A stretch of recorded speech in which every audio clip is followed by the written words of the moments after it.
বিতর্কিত ব্যবসায়ী গোষ্ঠী এস আলম গ্রুপের কর্ণধার সাইফুল আলম, যাদের ব্যাংক ডাকাতির কারণে অর্থনীতির এই করুণ দশা। ধ্বংস হয়েছে দেশের হৃষ্টপুষ্ট 10টি ব্যাংক। এবার তার পরিবারের সদস্য এবং তাদের প্রতিষ্ঠানের নামে কেবল 6টি ব্যাংকই বিপুল অঙ্কের নগদ টাকার সন্ধান মিলেছে। এই অর্থের পরিমাণ প্রায় 26,000 কোটি টাকা। এস আলম, তার স্ত্রী ফারজানা পারভিন, ভাই আব্দুল্লাহ হাসান সহ পরিবারের অন্য সদস্যদের পাশাপাশি বিভিন্ন প্রতিষ্ঠানের নামে ওই টাকা ব্যাংকগুলোতে জমা আছে। এসব ব্যাংকের 5টি এস আলম গ্রুপের সরাসরি মালিকানায় অথবা নিয়ন্ত্রণে ছিল। জাতীয় রাজস্ব বোর্ডের এক অনুসন্ধানে প্রাথমিকভাবে এস আলম গ্রুপের এই বিপুল পরিমাণ অর্থের সন্ধান মিলেছে। শেখ হাসিনা সরকার পতনের পরপরই এনবিআর এস আলম পরিবারের সদস্য ও তাদের প্রতিষ্ঠানে ব্যাংক হিসাব তলব করেছিল।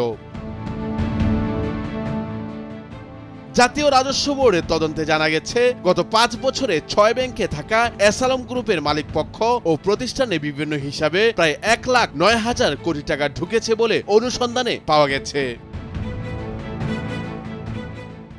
এর বেশিরভাগই ঋণের অর্থ হিসেবে জমা হয়েছে। এস আলম গ্রুপের বিরুদ্ধে নামে বেনামে ঋণ নিয়ে টাকা পাচারের অভিযোগ রয়েছে। 2020 সালের পর থেকে শুধু S Alam cold rolled steel লিমিটেডের একাধিক হিসেবে ঢুকেছে 83,706 কোটি টাকা।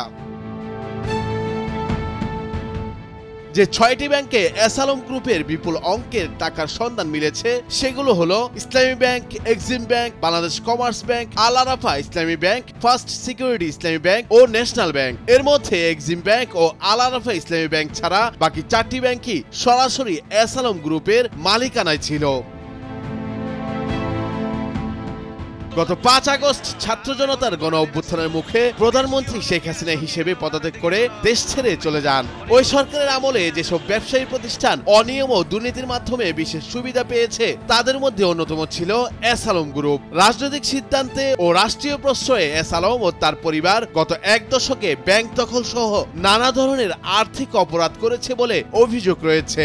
নিজের নিয়ন্ত্রণে থাকা ব্যাংকগুলো থেকে নামে বেনামে অর্থ বের করে তা পাচার করা হয়েছে বলে মনে করেন বাংলাদেশ ব্যাংকের কর্মকর্তারা।